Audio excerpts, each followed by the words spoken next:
On enchaîne donc sur le thème qu'on a déjà beaucoup évoqué à travers plusieurs des conférences précédentes sur le rugby féminin et l'évolution du statut de la joueuse principalement.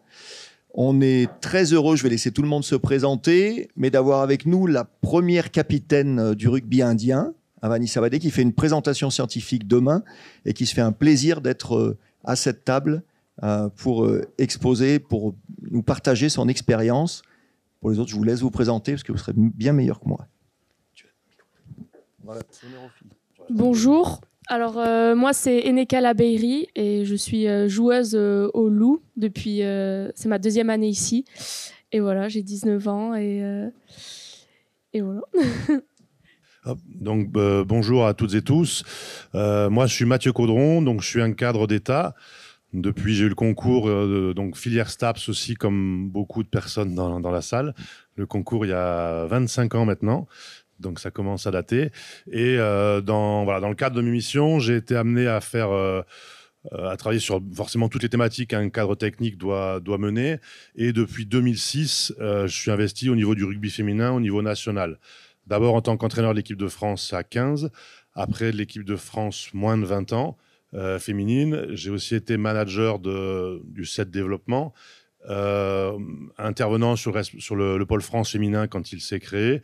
J'ai un peu, à chaque fois, la première équipe des France moins de 20 ans, j'étais l'entraîneur qui a commencé à s'occuper de cette équipe-là. Le pôle France s'est créé, ça a été Lionel Perrin, que j'excuse parce qu'il aurait dû être avec nous et qu'il a été malade toute la nuit, donc on a préféré qu'il reste chez lui.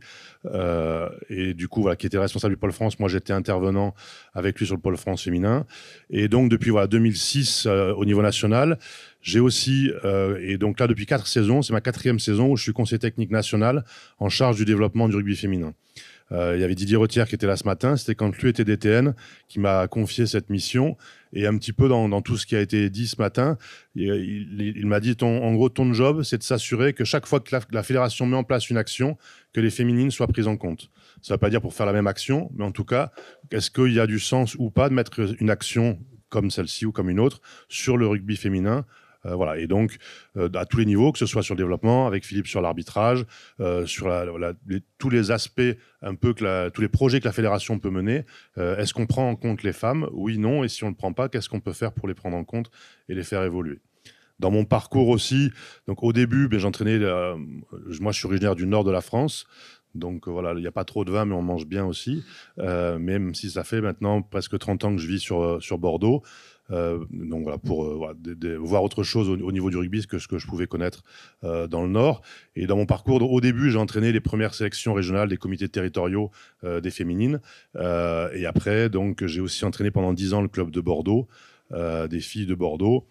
Et donc, j'ai pu, au fur et à mesure, depuis 2006, voir un peu toute l'évolution du rugby féminin. Et c'est un petit peu ce que je vais vous présenter là.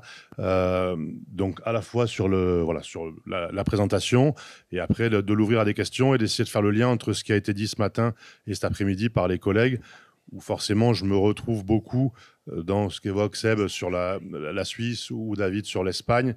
Il faut faire ses preuves d'abord pour essayer d'avoir un peu de moyens. Mais si on n'a pas de moyens, c'est compliqué de faire ses preuves. Et que pour les filles, on ne leur pardonne rien. En fait, il faut toujours être hyper exemplaire. Et du coup, c'est à la fois passionnant. C'est pas facile, mais c'est passionnant d'essayer de les faire évoluer. Anissa, tu veux te présenter ou non? Your own presentation?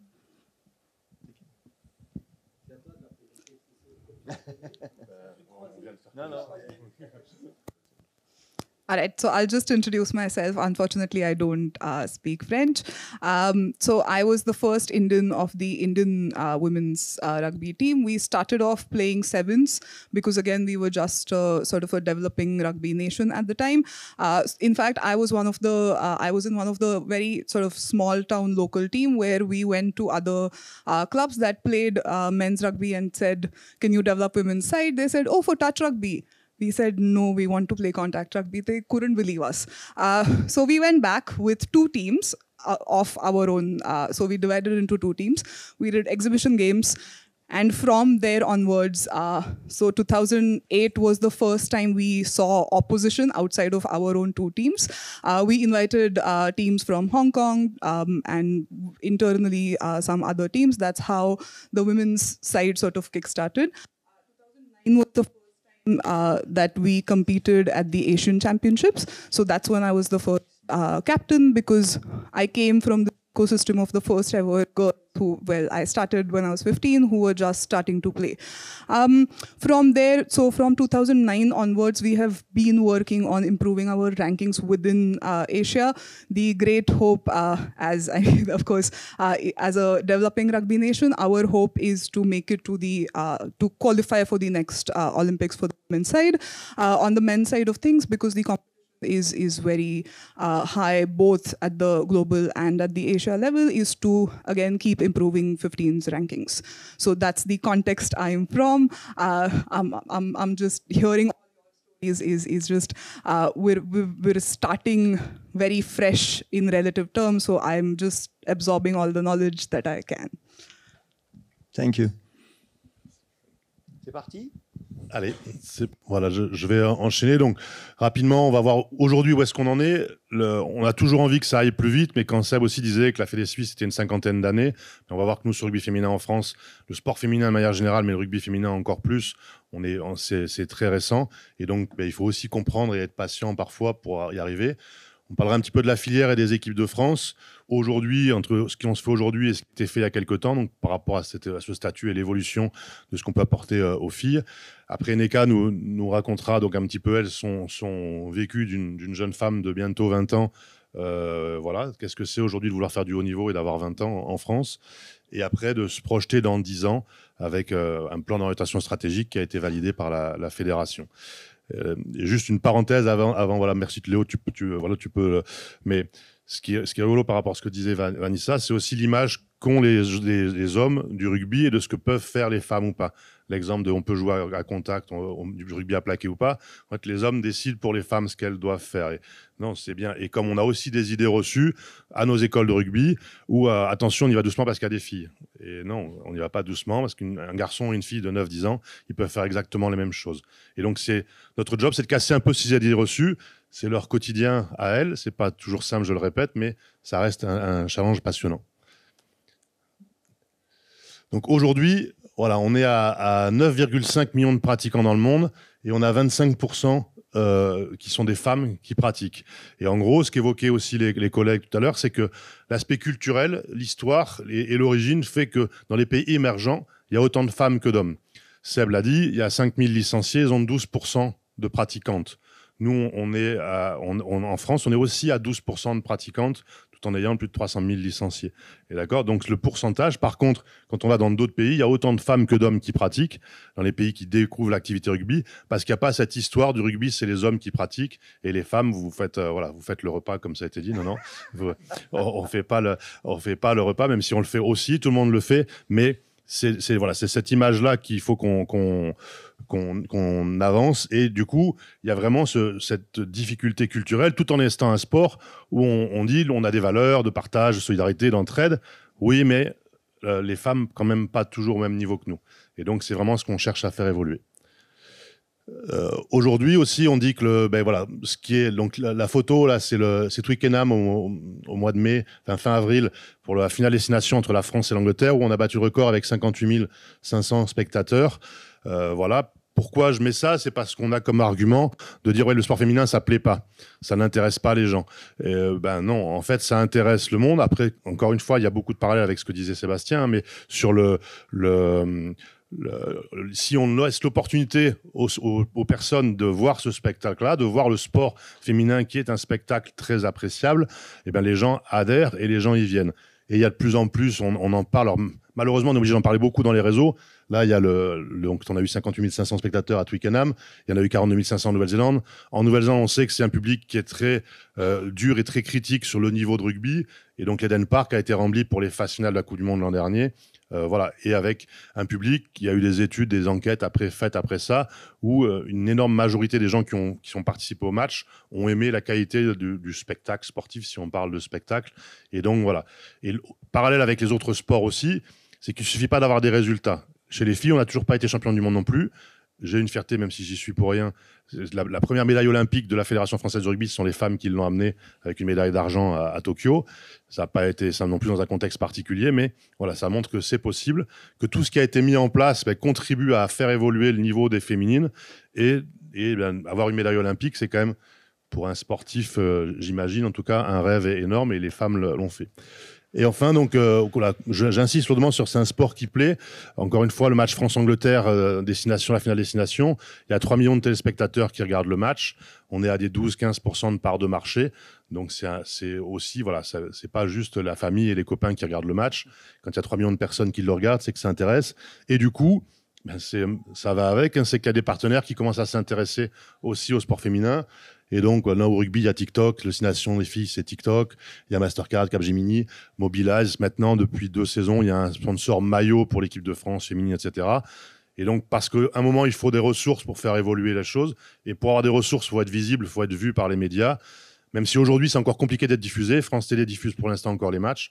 Et tous les ans, il faut batailler pour que les matchs soient diffusés, alors qu'il y a 3 millions de téléspectateurs. Voilà, donc le petit chiffre, donc on est à 42 230 licenciés, voilà, dont 34 000 et quelques pratiquantes. Ce qui est intéressant, c'est de voir la courbe. En 10 ans, on a multiplié par 3 les effectifs. Le post-Covid, il y a eu un boom énorme aussi, avec une volonté de retrouver l'activité sportive. Et sur les dernières saisons, on est à plus 47%. Au début, quand on étudiait les stats, moi, ce qui m'effrayait, c'est qu'on perdait une fille sur 3. Donc, quand on avait 15 000 pratiquantes et qu'on en perdait une sur 3, je me dis, ça veut dire que tous les ans, on recommence à 0, etc. Et une récente étude montre que là, on est à la Fédé Rugby, on est à 72% de filiation garçons et filles, et qu'a priori, les autres sports co, on est à peu près dans le même ratio. Donc, c'est que les gens viennent à un sport et n'ont pas forcément envie d'y rester. Donc, ça nous rassure un peu, même si, voilà, il faut quand même qu'on puisse faire quelque chose sur ce tiers de joueurs et de joueuses. Voilà. Donc, c'est génial. Moi, comme je suis payé pour ça, je suis content que ça avance et que ça évolue. Mais quand on voit avec les collègues du handball, du foot ou du basket, j'ai pas mis de photos de volleyeuses parce que je n'en connaissais pas, pour le coup. On parle voilà, aussi de la médiatisation, mais voilà, on est encore très loin du basket, du foot et du hand en termes de nombre de pratiquantes. Certes, ce sont des sports plus anciens, ce qu'évoquait le collègue qui était là ce matin, même les sports qu'on dit scolaires, le basket, le hand, on en a tous fait à l'école. Du rugby, maintenant, de plus en plus, on en a fait à l'école ou au collège. Moi, qui suis du Nord, j'ai jamais vu un ballon de rugby en cours de PS pendant les années que j'ai fait à l'école. Donc voilà, donc c'est bien de se dire on avance, c'est super, mais on a encore beaucoup de boulot pour rejoindre les autres sports. Et donc, tout est lié. Donc sur l'histoire un petit peu, voilà, c'est qu'en 1970, donc la création de l'association française du rugby féminin, et les femmes ont été intégrées à la Fédération française de rugby qu'en 1989. Donc c'était il y a voilà à peine plus de 40 ans, même pas. Donc voilà, et du coup, c'est très récent. Certes, encore une fois, on aimerait que ça aille plus vite. Ça fait longtemps que les femmes jouent au rugby. Comme malheureusement trop souvent, elles ont dû se débrouiller toutes seules. Et à force de bataille et d'insistance, elles ont été intégrées à la fédération. Mais il a fallu d'abord se débrouiller seules. Et après, ça explique. Et dans les clubs, c'est pareil. Aujourd'hui, les clubs se structurent de plus en plus. Sénéca nous racontera un petit peu comment elle vit ici, comment ça se structure ici. Mais les joueuses, elles font souvent tout. Elles s'occupent de la réception, elles s'occupent du déplacement, elles viennent dans la voiture, etc. Quand ça se structure un peu plus, elles s'occupent encore des déplacements. Mais après, du coup, quand on bascule sur une autre structuration, ce que les clubs d'élite sont en train de faire aujourd'hui, elles donnent quand même leur avis sur la réception, sur la tenue du match qu'on n'aurait pas dû avoir, et sur les chaussettes, pourquoi on a pris celle-là, on aurait dû prendre les autres. Et c'est de basculer dans un autre filtre, c'est chacun à sa place. C'est ce qu'a dit Didier ce matin. C'est qu'à un moment, pour avoir un environnement où la confiance, c'est ce que Riyad disait aussi, il faut qu'il y ait de la confiance. Et pour qu'il y ait de la confiance, c'est chacun a une mission et chacun doit mettre en œuvre sa mission et pas marcher sur les plates-bandes de l'autre pour que ça fonctionne. Et après, donc, les autres dates, en 2001, donc il y a 22 ans, les internationales à 15 sont reconnues avec le statut de haut niveau du ministère. Voilà, même s'il n'y a plus énormément d'aide trop avec ce statut, mais ça fait que 20 ans qu'il y a ce statut-là qui est mis en place. Et les premiers contrats professionnels, c'est-à-dire que les premières filles qui ont touché de l'argent et qui ont pu faire du rugby leur métier, c'était en 2014. Donc là aussi, c'est très récent. C'était pour la préparation des Jeux Olympiques avec deux femmes qui avaient accepté le pari un peu fou de David Courtex et de Pierre Camus à l'époque, surtout de David qui avait beaucoup insisté pour le faire. Donc Fanny Horta et Rose Thomas. Il y avait 2 joueuses qui avaient un contrat à la fédération. Et il a fallu 1 mois et demi, 2 mois. Elles s'entraînaient déjà et elles touchaient pas leur salaire. C'est même l'entraîneur David qui avait fini par mettre avec ses sous de sa poche pour qu'elles aient leur salaire le premier mois. Donc c'est dur, c'est long. Il n'empêche que c'est aussi avec des gens qui bataillent comme ça pour que les choses évoluent que ça avance. Et après, donc en 2018, il y a eu la mixité dans les académies pour l'espoir. Il y avait 4 pôles espoir, pôle espoir sport études, ça a eu différents noms au fur et à mesure des années, où les filles pouvaient s'entraîner tous les jours. Et depuis donc 2018, il y a eu beaucoup plus de structures qui se sont ouvertes, avec des avantages et des inconvénients. Mais aujourd'hui, on va le voir juste après, je peux, si je suis assez intéressé par le haut niveau, m'entraîner pas loin de chez moi, avec une structure qui m'accompagne et qui m'encadre. Et enfin, les premiers contrats professionnels à 15, ça date de 2018, donc après la Coupe du Monde 2017. Voilà, une petite anecdote par rapport à ça, c'est Gaëlle Hermé qui était capitaine à la dernière Coupe du Monde.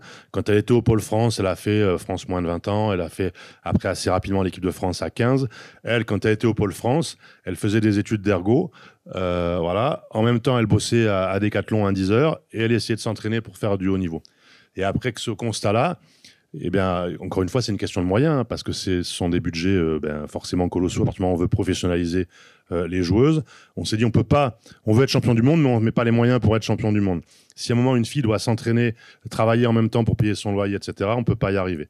Et du coup, c'est en passant avec ce système de professionnalisation, on pourra revenir après sur les critères, un peu la manière dont c'est fait. Mais voilà un petit peu les dates, donc ça reste une pratique très récente. Et un dernier chiffre, c'est que il y a la loi de démocratisation du sport. Alors c'est pareil, est-ce qu'on est pour ou contre les quotas ? Moi, le constat que je fais sur le rugby féminin, c'est tant qu'on n'impose pas les choses ne bougent pas en fait. Donc c'est peut-être pas terrible la manière de faire, mais en tout cas, en 2024, il faudra 50% de femmes et 50% d'hommes dans chaque fédération au comité directeur. En 2028, c'est dans les ligues. Donc il y a un gros travail de féminisation des fédérations et du monde du sport en général.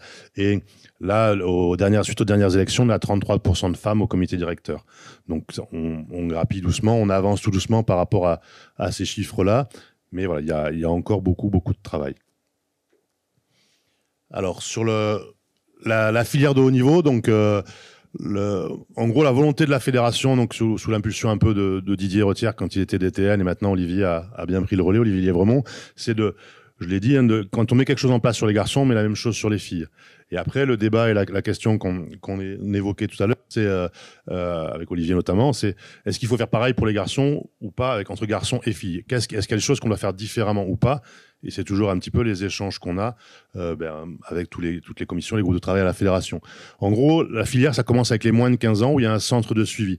C'est-à-dire que les meilleurs joueurs et joueuses moins de 15 ans, elles sont détectées sur des sections départementales au départ pour après être regroupées à chaque vacances scolaires.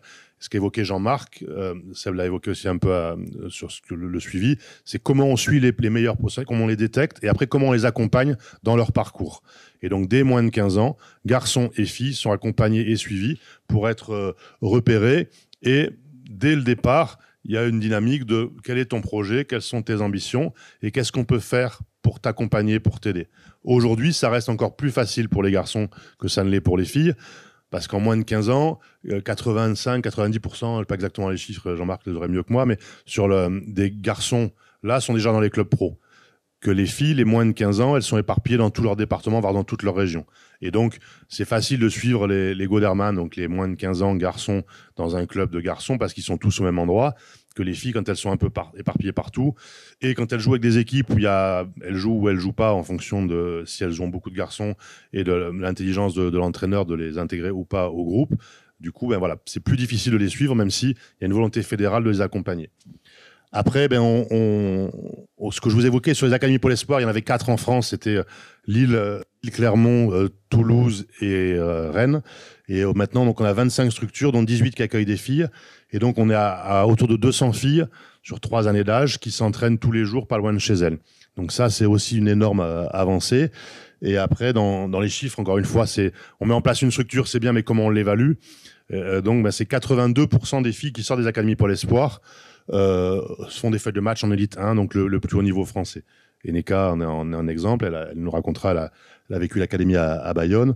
Mais voilà, et donc ça c'est bien, ça c'est le constat positif, mais on a encore un petit pourcentage, En gros, quasiment toutes les filles, quand elles sont à l'Académie pour les sports, elles basculent dans un club d'élite. Par contre, on s'aperçoit qu'il y a aussi des filles qui font 3 ans de structure de haut niveau et qui arrêtent. Et qui arrêtent quand elles montent senior. Ah, mais j'aurais pas le niveau, ah, mais c'est trop dur, ah, voilà, j'ai pas envie. D'où, nous, le questionnement. Est-ce que dans le recrutement, est-ce qu'on est judicieux? Est-ce qu'on est pertinent? Est-ce qu'il fallait intégrer ces joueuses-là dans les structures? Sachant qu'aujourd'hui, dans les pôles espoirs, quand on a 200 filles, on sait bien que les 200 filles, elles ne joueront pas en équipe de France derrière. Mais la volonté fédérale de mettre autant de filles dans ces structures-là, pour le coup, le pourcentage est bien plus important que nos 12% des licenciés, mais c'est d'élever aussi le niveau général de l'élite féminine. C'est-à-dire qu'en ayant des filles qui s'entraînent tous les jours, même si elles ne seront pas toutes en équipe de France, le niveau du championnat, depuis 2-3 ans, augmente réellement. Et donc, on veut continuer pour l'instant dans cette dynamique-là. Et enfin, donc, sur les équipes de France de jeunes, ben voilà, Jean-Marc l'a dit, donc il y a moins de 18 à 15 et à 7, moins de 20, 7 développement, etc. Voilà. Pour terminer sur on se pose beaucoup de questions. Des fois, on se pose des questions de riches. Hein, désolé, Seb. Mais et Didier Retière l'a dit ce matin. À un moment, c'est pas parce qu'on gagne qu'il faut s'en satisfaire. Mais aujourd'hui, chez les jeunes, on ne perd pas. En moins de 18 ans à 7, à 15, on est championne d'Europe. En moins de 18 ans, on est championne d'Europe. À 15, on est aussi championne d'Europe. En moins de 20 ans, ça fait 4 ans qu'on n'a pas perdu. Et chez les grandes, on n'a pas battu les Anglaises depuis 2018. Et donc, on travaille. Qu'est-ce qu'on ne fait pas? Qu'est-ce qu'on doit faire de différent pour que notre filière fonctionne bien? Mais on travaille comment on pourrait faire mieux sur la filière, qu'est-ce qu'on peut rajouter, etc. Là, cette année, on a créé un groupe élite. C'est-à-dire que les 25-30 meilleurs moins de 18 ans de France, on les réunit à chaque vacances scolaires pour que justement les meilleurs s'opposent entre elles. On a fait, chez les filles, on met plus de souplesse dans les surclassements. Ça s'explique aussi d'un point de vue médical. Pour permettre à une jeune fille de 16 ans, de 17 ans, une deuxième année, il y a 5 filles de deuxième année cadette qu'on a surclassées en senior. Et après, les dernières années cadettes qui sont en structure de haut niveau, on demande à ce qu'elles soient surclassées, si les parents et les clubs l'acceptent, pour qu'elles soient confrontées au moins à l'entraînement à plus dur, parce qu'elles dominent leur catégorie, donc il faut être confrontées à plus dur. Et donc, ce surclassement-là permet à des filles de s'opposer à des adversaires plus durs pour tout le temps progresser et essayer de gommer justement le fait qu'on n'arrive plus à battre les Anglaises depuis 5 ans. Et donc après, suite à un peu à la filière, il y a l'Académie olympique Pôle France féminin. Et donc cette académie-là, elle a comme vocation de réunir les 30 meilleures joueuses de France sur 2-3 années d'âge, et avec l'ambition, encore une fois, comme l'a dit Jean-Marc tout à l'heure, le 7 et le 15. On travaille pour les 2 équipes de France. Le but, c'est d'être champion olympique et d'être champion du monde. Et du coup, il y a cette structure-là. Et donc, ça sera, Eneka pourra nous expliquer comment elle le vit parce qu'elle l'a intégré cette année. Voilà, sur des stages nationaux. Et donc, encore une fois, on insiste sur à chaque fois le double projet. Aujourd'hui, et encore une fois, c'est pour ça que c'est très intéressant qu'Eneka soit là, mais ça reste pas simple. Aujourd'hui, il y a quand même que très peu de filles qui vivent du rugby en France. Il y a, je l'ai mis, 53 contrats fédéraux cette année. Donc, il y a 53 filles qui sont payées par la fédération, mais donc salariées de la fédération et pas des clubs. Donc, ce qui pose des problèmes inverses des garçons, qui eux sont salariés des clubs et la fédé paye les clubs pour qu'ils aillent jouer en équipe de France. Nous, c'est la fédé qui les paye et ils jouent avec les clubs. Donc, parfois, il faut qu'on mette le curseur de attention, qui est le salarié, qui est l'employeur, quelle est l'ambition, quel est l'objectif, pourquoi on fonctionne comme ça.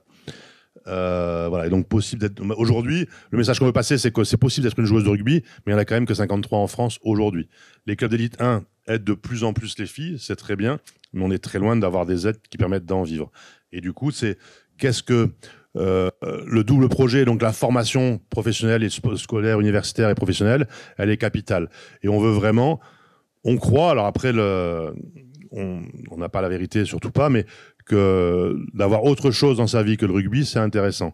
Et sans tomber dans les dérives, alors je vais balancer sur les clubs pro, mais j'espère qu'il n'y a pas les micros ici, mais c'est sûrement pas le cas ici, j'espère que non, et je caricature, mais on met trop souvent les garçons dans des filières. À l'époque, nos Bordeaux, ils étaient tous tech de co.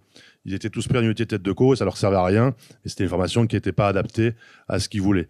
Et donc, on veut pas tendre vers ça chez les filles. Ça a évolué. Il y a des personnes qui s'occupent que ça évolue pour justement que les jeunes puissent faire la formation qu'ils veulent. Mais chez les filles, c'est capital. C'est pas bien, mais le gars qui réussira pas en pro, il va aller en national et il va prendre 1500 balles par mois ou 2000 balles par mois. Donc, il aura l'impression de pouvoir continuer à s'en sortir. Dans les clubs féminins, il y aura pas d'argent. Donc, si la fille, elle n'arrive pas à être joueuse professionnelle, si elle n'a pas une formation, qu'elle soit universitaire ou professionnelle, elle s'en sortira pas, elle pourra pas gagner sa vie, quoi. Donc, on insiste lourdement là-dessus. Et voilà. Aujourd'hui, donc, il n'y a pas de contrat. Il y a le club du Nord, là, le Stade Villeneuvois, qui est annoncée et on va voir si elle voit réellement le jour. A priori, elle verrait le jour, mais ce sont des contrats à 600 € par mois. Alors après, c'est pareil, aujourd'hui, la fédération ne contrôle pas ces contrats-là. On travaille, comme il y a eu un accord collectif mis en place sur les clubs de national et compagnie, on veut mettre ça en place aussi sur le rugby féminin, mais aujourd'hui, il n'y a pas de club d'élite 1 où il y a une joueuse qui a un contrat, donc elle peut vivre avec son contrat. Il y a des aides de plus en plus, mais il n'y a pas de contrat. Et donc les aides sont des aides au logement, aux formations ou aux études. Voilà, et donc moi je vais continuer de présenter un peu Eneka et je vais lui passer la parole, parce qu'elle a été très, très modeste. Donc voilà, Eneka Labeyrie, qui a été formée à l'US Dax, donc dans le sud-ouest, d'où son accent qui, vous l'aurez reconnu, n'est pas lyonnais. Mais elle est au Loup depuis 2 saisons, elle a fait le parcours à l'Académie de Bayonne, l'Académie Pôle Espoir de Bayonne, et elle a fait France moins de 20 l'an dernier. Elle est maintenant à l'Académie olympique et elle a aussi déjà fait des stages avec l'équipe de France, l'équipe de France à 15 féminine. Donc voilà, donc un parcours de sportive. Elle va nous expliquer son quotidien. Merci Mathieu. Donc tu m'as présenté, merci. Pour revenir sur notre rythme, comment on gère notre double projet. Donc nous les filles, on a chacune soit des études à côté ou un métier. Donc toute la journée, on est au travail, on est en train de faire nos études et le soir, on chausse les crampons et on va s'entraîner 2 heures tous les soirs. Donc c'est assez intense comme rythme et il faut être organisé dans ce qu'on veut faire et il faut c'est bien de faire autre chose comme il l'a dit Mathieu parce que de toute façon nous on peut pas vivre du rugby, donc on a nos études à côté, on fait plein de choses différentes et le soir on se retrouve au rugby, on essaye de gérer notre double projet comme il faut. Moi je suis aussi à l'Académie olympique, donc sur toute l'année j'ai des stages d'1 semaine ou de 2 semaines. Donc au niveau des études, il y a des statuts sportifs de haut niveau qui existent. Donc on a des aménagements de cours. On est plusieurs à être dans ce cas-là au Loup. Et donc les formations acceptent ce statut et donc voilà, on a des horaires aménagés où notre formation qui est normalement initialement en 2 ans, elle peut se faire en 3 ans. Donc voilà. Quoi d'autre En termes de rythme, là vous sur le Loup, est-ce que vous êtes que le soir ou est-ce qu'il y a des séances en journée auxquelles vous pouvez participer? Oui, alors c'est tous les soirs entraînement au muscu et le mercredi il y a un créneau pour les filles qui peuvent venir le midi, qui peuvent pas venir le soir, donc on a 2 créneaux de muscu le mercredi. Donc dans la semaine on fait 3 entraînements rugby sur le terrain et on a 2 entraînements de musculation et tous les week-ends on a match. Donc soit à la maison, soit dans toute la France. Donc il faut aussi penser aux déplacements, tout ça. Il y a des filles qui travaillent le samedi soir. Elles doivent penser à vite switcher pour être en forme pour le match. Donc parfois ça peut être compliqué de gérer au niveau de la fatigue, tout ça. Donc voilà. Avec l'Académie olympique, il y a des aides personnalisées. Est-ce que c'est une actualité pour toi aussi? Des aides financières. Avec l'Académie, on a des sortes de contrats où on a des contrats et en fait c'est par période. Ça veut dire que là sur le bloc de septembre à décembre, on va être rémunéré en avril. Et le bloc de janvier à en avril, on va être rémunéré en juin. En fonction du temps que tu auras passé ou de ton implication dans le fonctionnement de l'académie. Le contrat, en fait, il est passé entre qui et au titre de quoi comme objectif? Le contrat, il est entre la joueuse et la structure, la fédération. Et c'est sur 1 an, en fait. Moi, j'ai intégré le pôle espoir pour 1 an. Et donc, l'année prochaine, à tout moment, ça peut s'arrêter ou il peut être renouvelé. Ok. On attaque par les questions ou est-ce que Avani nous fait une présentation de une semaine quotidienne dans le rugby de son côté? Ouais. No, in English. Do you want to explain how is your day-by-day rugby time in your situation?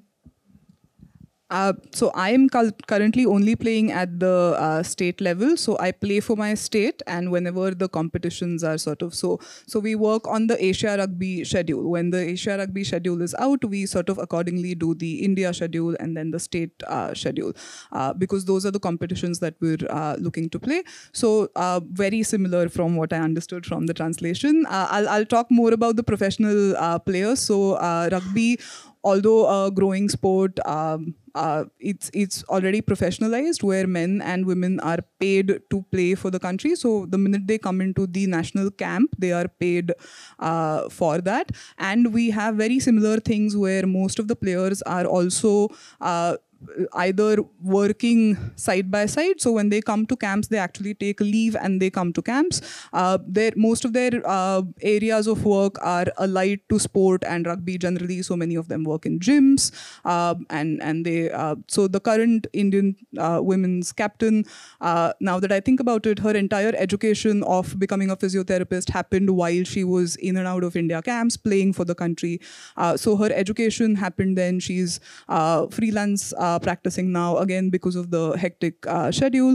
Most of the other players have a very similar sort of balancing their job and their camp type of a schedule happening. So although they're professionals, that's a very basic salary. So that's almost always there's added work or education that most of them are going through. That's what a typical professional Indian rugby player is doing currently. Okay.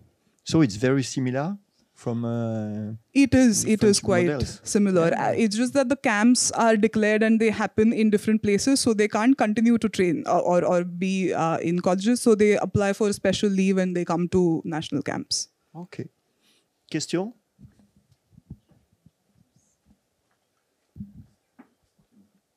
Donc, on pourrait dire qu'à priori, pour le moment, c'est encore dans un modèle fédéral, ou en tout cas sur les contrats.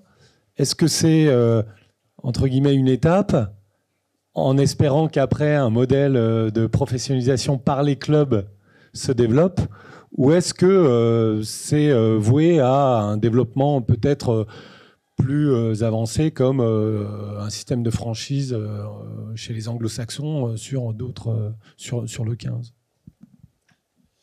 Alors, éventuellement, sur la diapo encore après, voilà.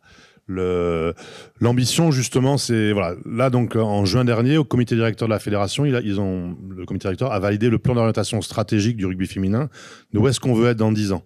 En 2033, où est-ce qu'on veut être. Et donc là, cette diapo, c'est la diapo sur la haute performance. Et donc, ça répond en grande partie à la question. Jusqu'à la Coupe du Monde 2025 et aux Jeux 2024, qui sont demain, c'est comment on peut structurer l'élite pour après, sur la deuxième étape, professionnaliser l'élite et après la rentabiliser. Et donc, quand on dit professionnaliser l'élite, aujourd'hui, le choix qui est fait, alors après, c'est pas arrêté, il y a des discussions, je travaille avec la Ligue nationale de rugby, on cherche à avancer, mais c'est ce qu'évoquait, je crois, Sébastien aussi tout à l'heure, mais nous, l'idée, c'est de pouvoir structurer les encadrements. Aujourd'hui, professionnaliser les joueuses dans les clubs, il n'y a pas les budgets. Il y a encore 2-3 ans, le budget d'un club d'élite 1 féminin, on était à 200 000 €. Aujourd'hui, ça va de 250 000 à 5 600 000. Après, dès qu'on monte un peu, les chiffres ils sortent pas, donc c'est ce qu'on en déduit. Et donc aujourd'hui, c'est compliqué de professionnaliser une équipe féminine avec ces budgets-là. Et donc, notre ambition, en tout cas, l'axe qu'on a choisi pour l'instant, c'est d'essayer de structurer les clubs et de professionnaliser les staffs. Aujourd'hui, au plus haut niveau féminin français, il y a 3 managers qui sont à temps plein dédiés aux filles. Après, il y en a qui sont employés par les clubs, mais qui font un peu tout dans le club. Et après, il y en a qui ont une autre activité complètement à côté et dont c'est pas le métier. Et quand on voit ce qu'a expliqué Neka sur une semaine d'entraînement d'élite 1, il y a entraînement tous les jours, que ce soit rugby ou technique ou physique, etc., plus les matchs le week-end. Et donc, à un moment, ça demande un temps plein. Et donc, en structurant les clubs, les staffs, moi, j'ai fait le calcul l'an dernier, si on met un manager et un préparateur physique professionnalisé, c'est 1 million d'euros par an qu'il faut trouver. Et donc, nous, fédération, est-ce que c'est à nous, fédération, de le trouver? Est-ce que c'est de dire, le partenaire X, on vous demande 1 million pour professionnaliser les staffs d'élite 1? Est-ce que vous êtes OK? Est-ce qu'on part là-dessus? Voilà. Et après, d'où les échanges aussi avec la Ligue nationale, voilà, de comment on peut faire pour accompagner les clubs. La volonté, c'est pas que ça reste fédéral. On réfléchit aussi à ce système de franchise, mais la culture française, ça reste le club. Et il y a de plus en plus de clubs qui se structurent. Là, ici, pour parler du club d'ici, alors, enfin, il y a Riyad pour en parler mieux que moi, mais en quelques années, il y a une énorme évolution. Et de manière générale, sur les clubs d'élite féminine, ce qui est mis en place aujourd'hui permet aux filles de s'entraîner tous les jours. Alors, c'est pas toujours simple, c'est pas toujours évident, mais aujourd'hui, il n'y a plus un club d'élite où les filles s'entraînent pas tous les jours. Voilà, pour le plaisir de s'entraîner. Hein. Et des fois, une aide au logement ou des fois, une aide un petit peu complémentaire, ce que les garçons ont vécu il y a 30 ans maintenant, quoi. Et du coup, l'importance, donc sur l'aspect professionnalisation, il y a ça. Et j'aurais voulu qu'Eneka, tu puisses évoquer, parce qu'on a vu un peu l'aspect sportif, mais justement, à la Fédé, avec cette académie olympique, il y a Marc Frances, quelqu'un qui est salarié de la fédération et qui, lui, a en charge le suivi des sportifs de haut niveau, hommes et femmes. Et justement, l'idée, c'est de pouvoir essayer de les accompagner et de les aider, parce que c'est pas simple. Et juste que tu expliques, toi, un petit peu ta formation, Eneka, pour... Alors moi, cette année, j'ai intégré le Dust Animation, donc, qui est à l'université Claude Bernard. Et donc, c'est une formation qui se déroule en alternance. Et donc, pour ça, je suis à la recherche d'une alternance. Et Marc Frances et aussi Valentin Cara, qui est au Loup, m'aident sur ça pour trouver une structure, pour pouvoir trouver un employeur qui accepte en fait mes temps de stage et mon rythme rugbystique en fait. Donc voilà, allier projet professionnel et rugbystique, il faut que si tu es toute seule, c'est un peu compliqué parce que il peut y avoir des employeurs qui comprennent pas forcément ou qui connaissent pas forcément, qui savent pas. Donc le fait d'être accompagné par Marc ou Valentin, c'est important et ça nous aide vraiment, quoi. Alors, deux questions. Première, plutôt plus qu'une question, c'est vraiment aller dans votre sens. Vous avez souligné l'importance pour un joueur de n'importe quel sport, en particulier le rugby et des sports, entre guillemets, qui ne donnent pas des salaires comme le foot, soyons clairs, de se professionnaliser, de pouvoir poursuivre les études. Donc, je ne vais pas répéter ce que vous avez dit. Il y a néanmoins quelque chose à savoir. Nous, on travaille, je suis le recteur pour l'enseignement supérieur, la recherche et l'innovation de cette région. Donc, je pense qu'il y a quelque chose d'exemplaire, vous venez de le dire, au niveau local, ici à Lyon. Dans les Loups, il y a vraiment des personnes qui sont dédiées à accompagner les athlètes étudiants. Je pense que c'est absolument essentiel, vous l'avez souligné. Après, il y a une chose technique qui très souvent est méconnue. Il faut absolument, pour les jeunes qui basculent à 18 ans, entre les bacs et l'université, pour lesquels les statuts des sportifs de haut niveau doivent être certifiés. Parce qu'il existe des pistes, vous avez des couloirs préférentiels, notamment Parcoursup, pour poursuivre les études, et on a eu des cas fort malheureusement, et c'est très difficile pour nous d'intervenir pour leur donner cette priorité et les aménagements qui sont indispensables. C'est impensable qu'un sportif de haut niveau puisse suivre un cursus normal. Il faut absolument que cette attestation soit vraiment présente. Parce que sinon, on n'y arrive pas. Et dernier message, si jamais ils ne sont pas reçus en Parcoursup, ils ont la possibilité de faire appel. Okay? Et il faut qu'ils soient connus et qu'ils l'utilisent. Ça s'appelle la CRES, la Commission des régions académiques pour l'enseignement supérieur. On vient de la tenir. Uniquement sous la région académique, on avait 40 cas d'étudiants sportifs de haut niveau certifiés pour lesquels on a trouvé des formations. Mais vraiment, c'est très important au niveau fédéral que cette attestation, si jamais on devait avoir un problème, soit donnée dans les temps les plus courts possibles. Pour aller Merci, monsieur le recteur. Ouais, merci beaucoup, et pardon. Pour aller dans votre sens, je vous rejoins complètement. Et aujourd'hui, ce qui est difficile, c'est qu'on a quelques joueuses qui ont le statut de haut niveau quand elles ont fait l'Académie pour l'Espoir. Mais aujourd'hui, une joueuse d'élite 1, il n'y a pas de statut. On a souvent parlé avec Yvan qui est là, c'est-à-dire une joueuse d'élite 1, on va lui demander de s'entraîner tous les jours.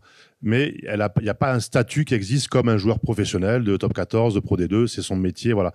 Et ça, c'est vraiment quelque chose sur lequel on travaille. Parce que ce que vous faites ici sur Lyon, et c'est top, c'est génial, mais malheureusement, je trouve que ça dépend un peu des personnes. Moi, sur Bordeaux, il y avait quelqu'un qui était responsable du sport de haut niveau comme ça, et on faisait le point exactement pareil.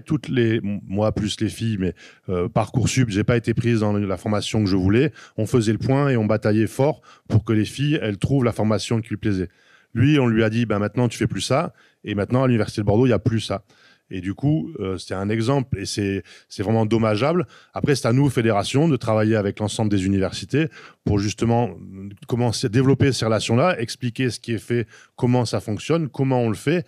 Et ça demande du temps. Et Marc Frances, c'est une de ses parties de ses missions, c'est d'accompagner les sportifs. Mais il y a déjà beaucoup de garçons et de filles. Nous, dans le poste, parce que mettre des objectifs, c'est bien, là, mais c'est quel moyen on met. Et dans les moyens humains, on a demandé d'avoir une personne dédiée. Alors après, encore une fois, c'est à l'échelle de 10 ans, mais c'est avoir une personne dédiée au suivi socio-pro des joueuses qui tendent vers le haut niveau. Pour aussi pouvoir étendre ces passerelles. Alors celles qui ont le statut de haut niveau, c'est un peu plus facile et encore, c'est pas si simple que ça. Et celles qui ne sont des joueuses d'élite 1, mais qui n'ont pas fait de filière de haut niveau avant, comment on peut les accompagner, créer ces passerelles pour qu'elles puissent avoir ce projet à la fois de formation scolaire ou universitaire ou professionnelle et le rugby. Là, demain, NK, et personne ne le sait, en tout cas, à part les sectionnaires, personne ne le sait, mais il y a la liste qui sort des filles qui partent en W15, une nouvelle compétition du 8 octobre au 5-6 novembre de mémoire, elles partent en Nouvelle-Zélande, et qu'on les recueille en aparté avec NK. C'est-à-dire que si elle trouve un patron qui lui dit « Ok, je te prends en apprentissage » et que demain, elle lui dit « Je pars un mois », il va dire en fait, voilà. Et c'est là où on a encore un énorme travail. Alors pour voir le positif, parce qu'il faut quand on bosse avec les filles, c'est que et même si bien sûr que c'est pas idéal ce que vit Neka, mais elle est suivie, elle est accompagnée, et il y en a de plus en plus de jeunes comme ça qui sont suivis par la fédération, par les universités, par les clubs, et ça c'est super. Mais si on compare encore une fois d'où on vient et où est-ce qu'on est. Moi, quand j'entraînais l'équipe de France féminine de 2006 à 2008, les filles, elles prenaient des congés sans solde pour venir. Donc, c'était il y a 15 ans. Aujourd'hui, les jeunes de l'Académie olympique pour France féminin, elles ont une aide personnalisée qui n'est pas grand-chose et qui est décalée dans le temps. C'est pas l'idéal, mais c'est mieux que rien et c'est mieux que zéro. Donc voilà, encore une fois, on avance doucement, mais ce lien avec l'université et les employeurs après, il est capital. Oui, alors Didier Pérez, voilà, je suis responsable d'un Dust. Delphine est à côté de moi, donc tu dois la reconnaître, Eneka, puisque Delphine est responsable du Dust parcours animation, et moi agent de développement. Voilà, on est dans ces panneaux qui sont derrière vous sur le département management ou en tout cas sur l'UFR STAPS.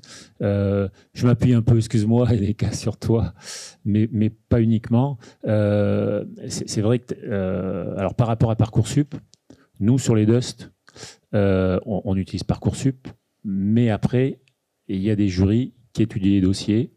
Donc, je ne sais pas si c'est pour ça que tu as été prise, mais en tout cas, voilà, c'est pas uniquement, on va dire, l'algorithme, même si l'algorithme a amélioré les résultats en STAPS de 15 à 20%, c'est quand même, nous, on analyse les dossiers sur les Dust. Voilà.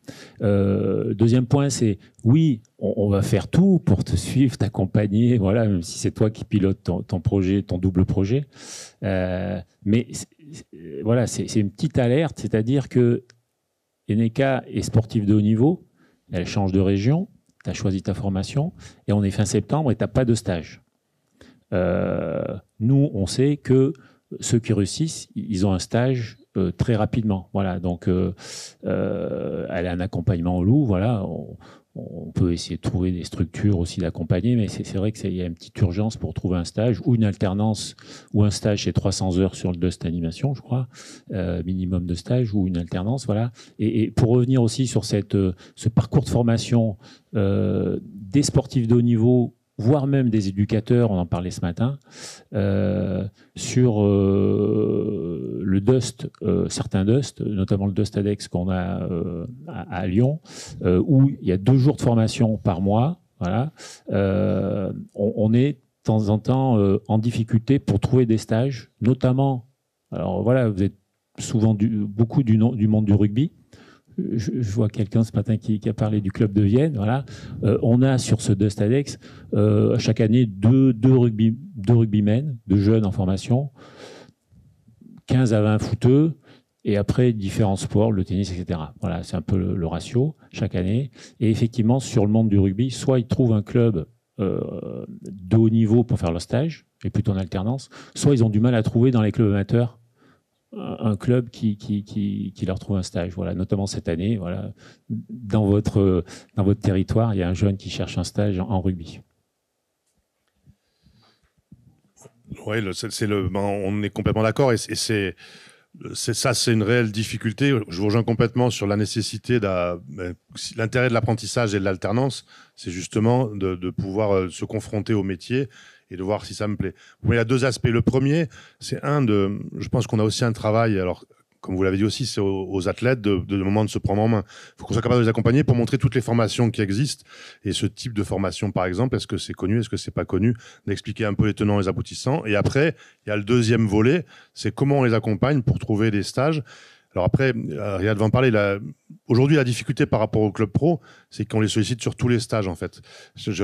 Moi, dès qu'il y a quelqu'un qui bosse dans la com, dès qu'il y a quelqu'un qui bosse dans là, ouais, je vais appeler, nous, ils vont appeler, on va appeler à l'UBB et ils vont nous prendre en stage. Mais je ne sais pas combien de demandes de stage ils reçoivent, mais ils peuvent pas forcément répondre à tous.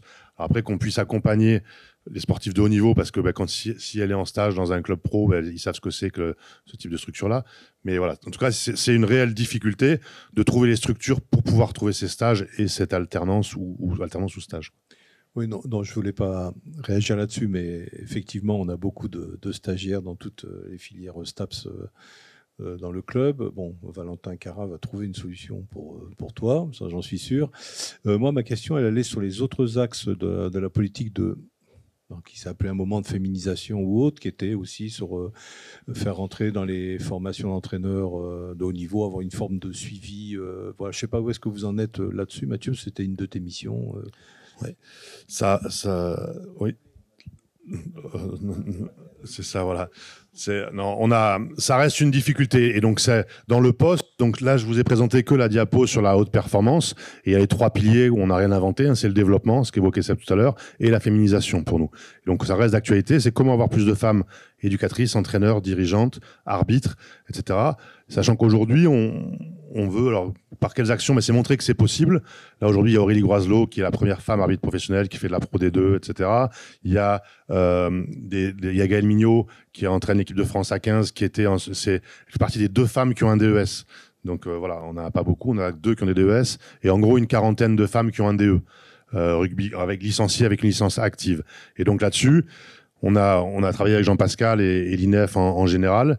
On a une réelle difficulté de recrutement par rapport à ça, et encore une fois, on pense qu'en montrant que oui, c'est possible, oui, être une femme et entraîner, et moi, ce que je prône moi, mais je suis pas le seul, et là, c'est que je veux pas non plus que les femmes entraînent les femmes. On a souvent parlé aussi tous les deux, c'est que les femmes qui ont envie d'entraîner, et qui s'entraînent et qui se forment pour pouvoir entraîner, elles peuvent entraîner aussi bien des garçons que des femmes. Gaëlle Mignot, elle bossait au centre de formation de Montpellier, et elle a beau mesurer 1m12, elle parlait aux grands comme les autres, quoi, et elle les a fait progresser comme les autres. Mais c'est une difficulté de recrutement, et donc ça rejoint ce qui était dit ce matin aussi un petit peu sur comment on anime nos formations. Est-ce qu'il faut les faire évoluer? Avec Tech 15, avec Marion, là, qui était là tout à l'heure, Marion Pellissier, qui ont sorti avec la Fédération des entraîneurs professionnels aussi tout un travail. C'est comment on fait entre la mixité, la formation, la parentalité, comment on amène plus de femmes au métier du sport, etc. Et il y a une grosse difficulté de recrutement, ça c'est clair. Et on y travaille, mais ça avance très peu par rapport à ce qu'on aurait aimé, quoi. Ouais, on va peut-être juste intervenir parce que c'est un domaine qui me touche aussi au sens de... Je travaille sur le plan de succession des staffs des équipes de France, et garçons et filles. Dans l'idée que l'on a, c'est évidemment d'augmenter la féminisation des encadrements, et je ne parle pas que pour encadrer des équipes filles. Et ça vaut aussi pour la perspective que l'on offre aux garçons. Ce que je veux dire par là, c'est que l'idée, c'est d'avoir un plan de succession sur l'ensemble des équipes de France, garçons et filles. Et même, enfin, c'est pas même pour les garçons, c'est d'offrir aussi pour des garçons qui seraient destinés à entraîner des filles et qui sont qu'on va chercher plutôt dans des clubs qui ont des fonctions d'entraîneur d'équipes féminines dans les clubs, c'est leur proposer d'aller entraîner aussi nous des équipes de France ou de participer à des stages garçons et inversement. Et inversement, d'avoir des garçons et des entraîneurs qui sont plus habitués à être entraînés les garçons, d'aller aussi de participer à des stages filles. Notamment, on va avoir un gros stage élite jeune à Fréjus avec les filles. Et l'idée, c'est d'aller vers ça. Et en termes de développement, évidemment, de féminisation de la pratique, c'est aussi en tuilage avec les managers d'équipe de France et les entraîneurs, de repérer aussi des profils. Voilà, des profils de joueuses qui, soit de par leur cursus scolaire, évidemment, quand on peut se dire qu'à partir du moment où elles sont engagées en STAPS, ça prédispose un petit peu plus. Mais même sur d'autres profils où les filles, notamment celles qui ont du leadership, qui s'investissent dans la vie de groupe, qui voilà, de par leur comportement et leur place dans l'équipe, manifestent un intérêt en tout cas pour le fonctionnement de l'équipe, aussi d'impliquer et de pouvoir repérer ces profils-là pour les aider peut-être à intégrer et avoir une espèce de mentorat qui puisse se mettre en place avec ces filles pour qu'on augmente effectivement le taux de femmes. Et je ne parle pas que pour encadrer des équipes féminines. Alors après, pour positiver quand même, parce que c'est mon credo, hein, mais c'est mieux. Là aussi, c'est mieux. Cette année, même si c'est sur l'élite 1, on a 6 femmes qui entraînent en une équipe d'élite 1. Et un peu comme ce qui se passe avec les garçons, là où ils sont très bons, le Stade Toulousain, mais ils ont fait de la com. Laure Sensus, Céline Fer, 2 anciennes internationales, elle coach là. Alors, ils les mettent partout. Alors, Laure, elle a commencé à passer son diplôme, mais Céline, elle va voir quand est-ce qu'elle fait un diplôme. Mais en tout cas, il y a ces femmes-là qui terminent leur carrière de joueuse et qui sont prêtes à s'investir. On en a d'autres aussi. Sur Bordeaux, Agathe Socha, Juliane Rie. Alors, Agathe, elle a son avenir, entre guillemets, est assuré. Elle est ergo, thérapeute, etc. Mais a envie de s'intéresser à l'entraînement. Et donc, ils ont lancé, ce qui est lancé à quelques endroits aussi, un DE pour les profils haut niveau, hommes, femmes. Et du coup, maintenant, c'est aussi ouvert aux femmes. Ça fait qu'Agathe et Julie, qui sont dans le groupe des pros à 15, elles sont en formation DE cette année. Et elles, pour le coup, elles vont, par rapport à ce que tu disais, je crois, Riyad, sur les parcours, c'est qu'elles vont intervenir sur les cadettes et l'Académie Pôle Espoir. Donc, c'est pour se mêler à l'entraînement et commencer un petit peu à voir aussi si ça leur plaît réellement d'entraîner, parce que se dire, tiens, t'as qu'à faire... Pour moi, on a proposé à des filles à 7 aussi de le faire un petit peu. Toi, t'étais encore aux manettes là. Il n'y a pas que des réussites. Il y en a, mais il n'y en a pas que des réussites, quoi. Et par contre, je rejoins Jean-Marc aussi. Ce qui est capital pour moi, c'est une émission qui a été confiée sur ce plan de succession des staffs. Nous, chez les filles, on est spécialistes de changer les staffs. C'est-à-dire que pour moi, un des échecs qui fait qu'on n'a jamais été champion du monde aussi, c'est que ça fait 2 Coupes du Monde de suite où 1 an avant la Coupe du Monde, on change le staff en disant tiens, ça va aller mieux. Voilà. Et ce qui a été dit un petit peu par pas mal d'intervenants, c'est à un moment garder un cap. C'est quel climat de confiance on réussit à instaurer. Comment on met qui devient le manager. Là, c'est deux personnes qui co-managent, qui sont co-sélectionneurs, etc. Comment on arrive à créer ce climat-là pour que la performance soit avant tout, la priorité par rapport au groupe. Je voulais ajouter une petite chose. Cyril Martin, je suis le responsable du master préparation physique, mentale et réathlétisation de l'UFR STAPS de Lyon. Pour donner une petite note d'espoir, dans la promo de master de cette année, comme dans celle des 3-4 dernières années, on a 90 étudiants qui se forment du coup au haut niveau de préparation physique, préparation mentale et de réathlétisation, et on a des effectifs qui sont autour de 30% féminins, c'est-à-dire sur 90 étudiants, il y a 30 femmes qui du coup deviennent des spécialistes de haut niveau de la préparation physique, de la préparation mentale. Je crois qu'il y en a, c'est même pas je crois, je suis sûr qu'il y en a une qui est en stage en ce moment même au Loup. Et alors, elles ne sont pas spécifiquement dans le rugby, il y en a dans d'autres pratiques, mais voilà, ces femmes, elles existent. Il faut arriver à aller les chercher et les maintenir dans ces structures, à les amener vers le plus haut niveau de pratique dans les clubs et dans les fédérations. Complètement, c'est ça, c'est d'aller les chercher. Et pour moi, ce qui est aller les chercher, c'est leur demander. Quand on passe à nos vieux dirigeants des clubs qui sont présidents depuis 70 ans du club et qui disent on ne trouve pas de bénévoles, c'est que un moment, que ce soit homme ou femme, c'est aller les chercher, aller leur demander et tu serais intéressé pour faire quoi? Et même si c'est encore un cliché, mais malheureusement c'est encore beaucoup ça, tu es une maman, tu vas t'occuper des moins de 6 et tu vas faire les goûters de l'école de rugby. Et ben, mais je sais peut-être faire d'autres choses que faire les goûters, même s'il faut des gens, hommes ou femmes, qui font les goûters de l'école de rugby. Mais c'est aller les chercher, leur demander ce qui les intéresse et aller leur poser des questions. Et ce qu'on ne fait pas assez avec les joueuses en fin de carrière. On ne va pas assez leur demander est-ce que tu serais intéressé pour l'encadrement, pour être dirigeant, arbitre, etc.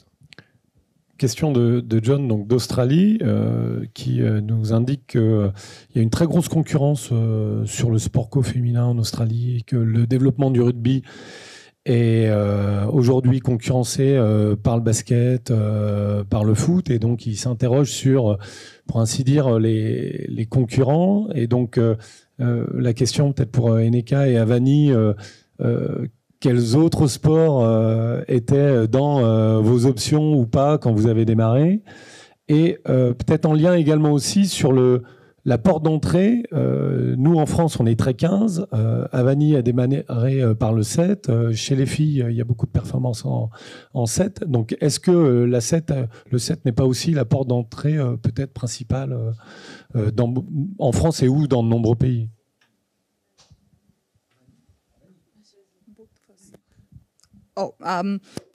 Well, with like I said, I started playing both football and rugby, which I still currently do. I play rugby a lot more competitively and seriously. But with the women's premier, so cricket is the dominant money-making, profiteering type of sport of India. That's the biggest occupation in terms of sports and business. Football is slowly catching up, but in both cricket and football, women's leagues or teams are not as businessy as the men's are. So football, again, would have been, so to speak, a better option to answer John's question. But cricket would have been the most popular, where there was some potential to, at the end of the day.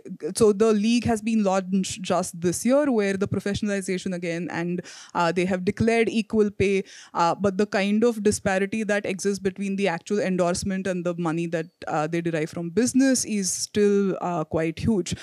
So there's naturally now cricket is picking up a lot more for women. Football is picking up a lot more. Badminton, of course, has been for us, mega events such as Olympics are very, very important. So weightlifting, boxing, wrestling, badminton are far better, so to speak, options, precisely because there is an entire ecosystem around it. So you start off as a player, even if you don't make it to the highest level, in the ecosystem you will become a coach, you will have an academy, or there's more options, so to speak, in the sports that are, so to speak, more visible to the Indian audience. So those are the biggest competitors. And we're struggling to get players who are not able to see that rugby is sort of getting there too. Nous, je sais qu'il y a beaucoup de filles qui viennent de l'athlétisme. Et moi, j'ai fait du basket, j'ai fait de la gym, j'ai fait les deux en même temps. Mais j'ai surtout suivi mon meilleur ami qui m'a dit de venir au rugby. Donc voilà, il n'y avait pas trop de débat. Mais je sais que nous, c'est plutôt l'athlétisme que les filles... Il y a beaucoup de filles qui viennent de l'athlétisme. Foot, pas vraiment. Pas vraiment de footballeuses. Et ouais, c'est basket, athlétisme surtout. Les sports qui sont un peu en compétition avec le rugby. Sachant que voilà, par rapport sur la concurrence avec les autres sports, j'ai plutôt tendance à dire que on essaie justement de faire un peu la solidarité féminine, notamment pendant la crise sanitaire. Il y a beaucoup de réunions de tous les sports co confondus pour voir qu'est-ce qu'on peut faire pour mettre en avant le sport féminin en général, les sports co féminins particulièrement. Et du coup, voilà. Après, on ne lutte pas non plus à armes égales. Ce que j'évoquais pour le développement, c'est ce que disait Sébastien, quelle compétition on propose, etc. Moi, un bon pote à moi, il a sa fille qui fait du hand, qui a 15 ans. Elle joue tous les samedis. Eh bien, elle joue en Gironde. Le plus loin qu'elle va, elle fait un déplacement en Dordogne. Nous, aujourd'hui, les joueuses de moins de 18 ans, une joueuse qui joue à Rennes, le déplacement le plus proche, c'est Paris. Et peut-être que cette année, elle va venir jouer à Lyon ou à La Rochelle dans son championnat. Donc ça, c'est un des freins pour le développement. Et par rapport à la question, le 7, le 15, c'est... alors justement, les pays émergents commencent plus facilement par le rugby à 7 parce que c'est, entre guillemets, plus facile, il faut moins de monde pour pouvoir jouer et être performant, que la conquête à 15... ça pose des difficultés au bout d'un certain niveau, pour atteindre un certain niveau, il faut avoir un niveau de conquête suffisant pour pas se mettre en danger et en difficulté. En France, nous, la culture du 15 est quand même très forte. Il y a une grosse volonté de la fédération de développer la culture du 7. Il y a quand même les Jeux à Paris dans un peu moins d'un an. Là, mais on commence doucement. Donc, il y a des compétitions régulièrement qui sont mises à 7. Mais plus que pour attirer le public féminin, on n'est pas forcément sur le 7, le 15. Parce qu'aujourd'hui, une fille qui joue au rugby, qui a envie de commencer le rugby, elle n'a pas d'image de rugby à 7 quasiment. Parce qu'on n'en voit pas, à part regarder sur Canal+, les World Series à 3h du matin, il n'y a pas beaucoup de femmes je ne sais pas s'il y a beaucoup d'hommes non plus qui le font, Marc, mais c'est pas si simple que ça. Par contre, ce qu'on veut, c'est proposer des formes de pratiques variées pour que chacune puisse y trouver son plaisir. Ça va être des pratiques à plaquer, ça va être des pratiques à toucher. Là, avec Philippe, on a bataillé. Il y a une pratique que World Rugby met en place qui s'appelle le cross rugby, qui est une pratique, parce que nous, on privilégie le 10, qui était le 10 sur grand terrain. Et là, le cross rugby, c'est une pratique où on peut varier le nom, on peut jouer à 7 contre 7 sur une largeur de terrain.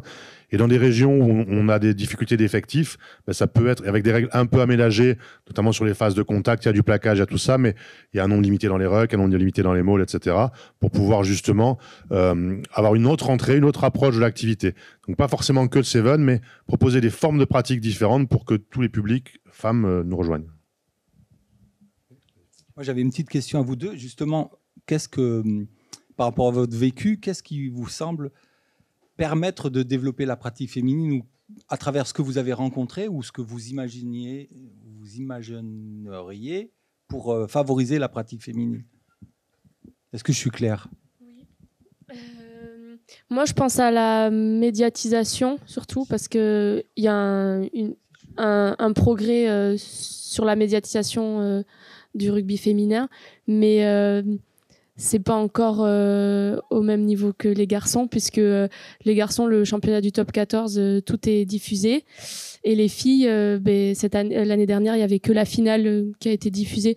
Donc je pense que si on augmente un peu cette médiatisation, ça pourrait toucher plus de public, parce que là sur les réseaux c'est assez développé, mais donc le public qui est concerné, c'est surtout les jeunes et moins les adultes, que si on a une diffusion sur la télé, peut-être que le public, il y aura plus de public concerné, et donc la pratique féminine sera plus connue. We actually have just the opposite story, where in fact women's rugby is a little more popular because of the women players and whose stories are just so beautiful, their journeys, where they have come from. They're really important stories of both women empowerment in terms of sport and in society. So through rugby, they have achieved something that they otherwise probably would not have, both socio-economically.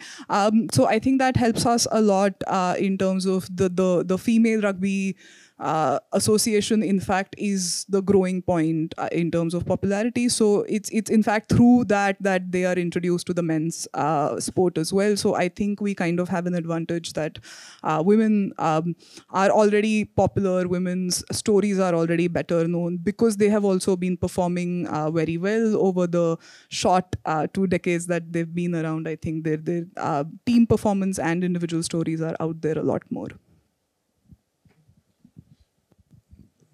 Je rejoins Avani dans le poste, encore une fois, c'est de créer ces icônes, ces rôles modèles, de se dire oui, moi je suis une femme et je peux devenir une joueuse de rugby professionnelle, je peux devenir arbitre professionnel, je peux devenir entraîneur, etc. Mais pour ça, il faut qu'on soit capable de raconter des histoires. Donc ça rejoint ce que disait Neka, de parler. Là, pendant le Coupe du Monde, on voit Marjo, Mayence, on voit Lénie, on voit Julien Henry, il y a Malice Yaé qui régulièrement commente aussi les matchs sur Canal. Donc on voit des femmes qui sont d'anciennes internationales, qui parlent bien du rugby, etc. Donc c'est intéressant, mais se dire que c'est possible, à nous, encore une fois, de raconter ces histoires-là et de les mettre en avant, de les valoriser. Les Anglais, là-dessus, ont un temps d'avance sur nous, que ce soit sur la médiatisation de leur championnat, où tous les week-ends, il y a 1 ou 2 affiches. Le lundi, on a les highlights sur les réseaux sociaux, etc. On n'en est pas encore là. Après, c'est une ligue qui va devenir une ligue privée, donc avec d'autres difficultés en Angleterre. Voilà, et on l'a dit, les difficultés financières, elles sont beaucoup avec les clubs des garçons. Donc c'est pareil, est-ce qu'il faut qu'on suive ce modèle avec les modèles des clubs des garçons et que les clubs pro mettent en place ces équipes féminines? Oui, ça a un intérêt pour, comme disait Neka, si je joue dans une prairie ou si je joue dans un stade comme celui-là, même si le stade n'est pas plein, ça donne pas la même image de notre sport quand même, quoi. Et voilà, donc trouver cet équilibre entre montrer les images, montrer ce qui est bien, mais il faut pas que ça nous fasse de la contre-pub. Il y a eu une étude, j'ai pas tous les chiffres exactement, mais sur la diffusion du foot féminin, où c'est pas forcément une grande réussite. Parce qu'ils montrent des matchs dans des terrains qui sont pas terribles, il y a personne dans les tribunes, et ça fait plutôt une contre-image plutôt que de valoriser le sport féminin. Donc c'est trouver cet équilibre-là.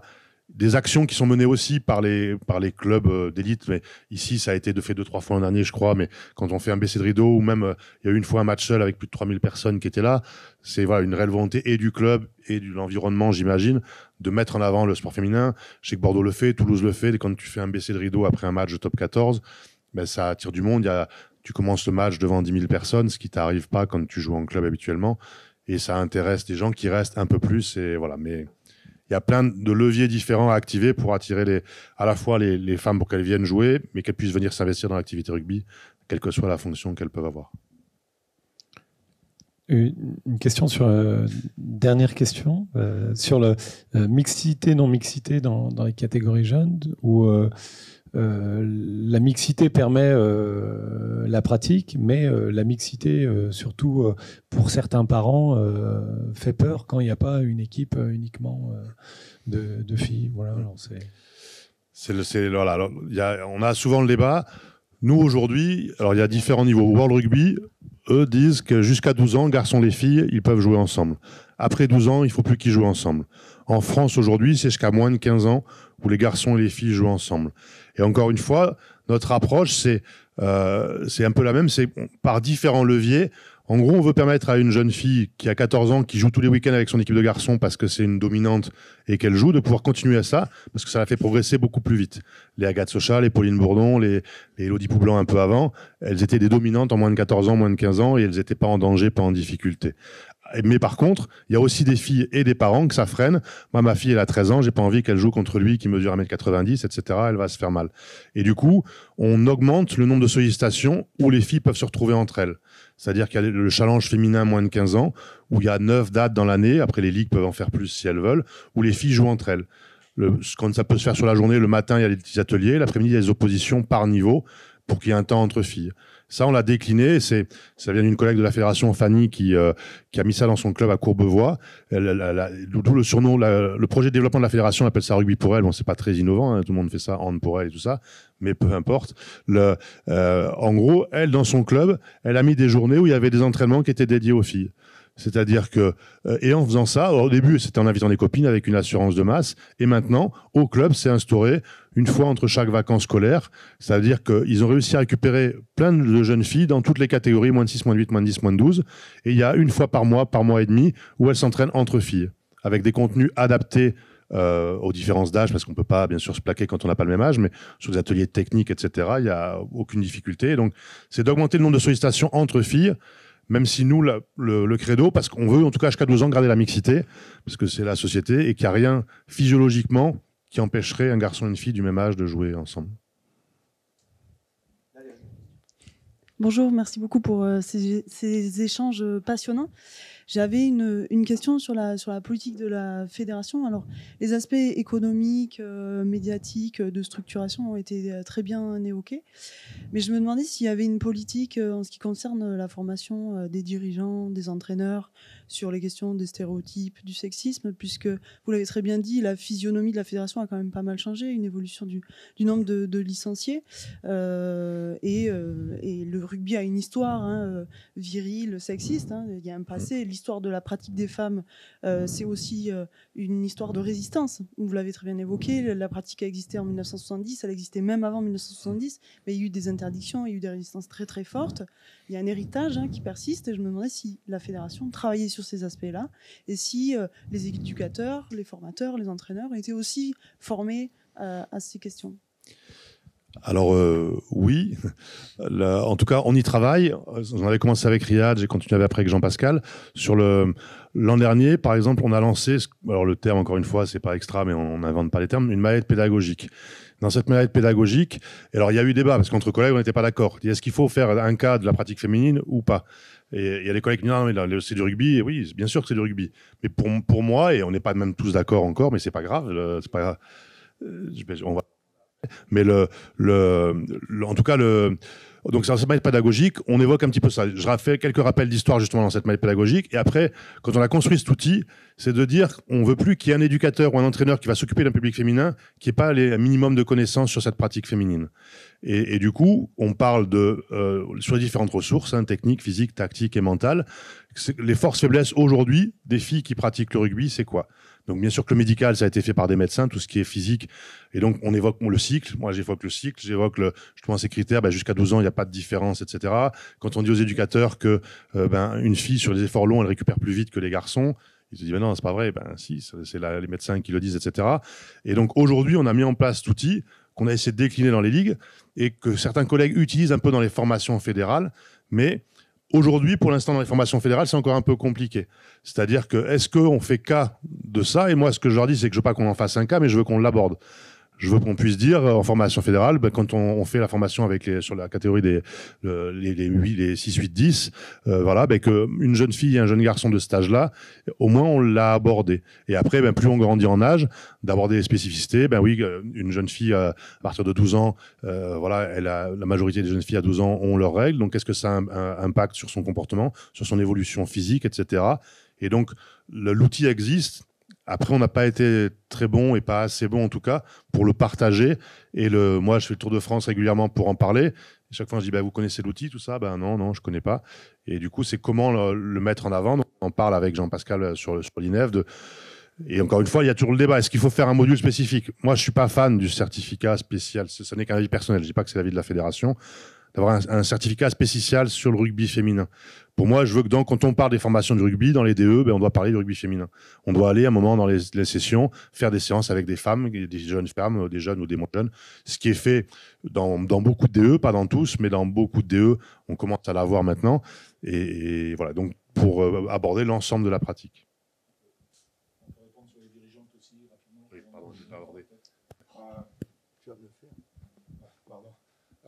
Concernant les dirigeantes, on s'est rapproché du CNOSF qui a lancé une opération l'année dernière, le Club des 300, pour permettre au niveau national à des femmes de prendre des responsabilités pour répondre aux obligations légales que Mathieu a mentionné tout à l'heure. Et on s'est mis d'accord avec le CNO qui va nous mettre à disposition l'ensemble de l'outil pour décliner ça dans les territoires l'année prochaine. Donc c'est des formations dématérialisées sur à peu près toutes les matières qui peuvent intéresser les femmes qui souhaitent devenir dirigeantes ou qu'on souhaite inciter à devenir dirigeantes aussi. Et le choix qui est fait dans ce cas-là, c'est le choix d'une spécificité. Le retour qu'on nous a fait, c'est le fait que les femmes restent entre elles dans ce premier temps est plutôt un facteur de prise de responsabilité, d'échange, etc. Donc on va plutôt suivre la piste du CNO, mais en espérant qu'à terme, on pourra aussi avoir des formations mixtes sur ces sujets-là. Voilà. Voilà, c'était un très beau mot de la fin.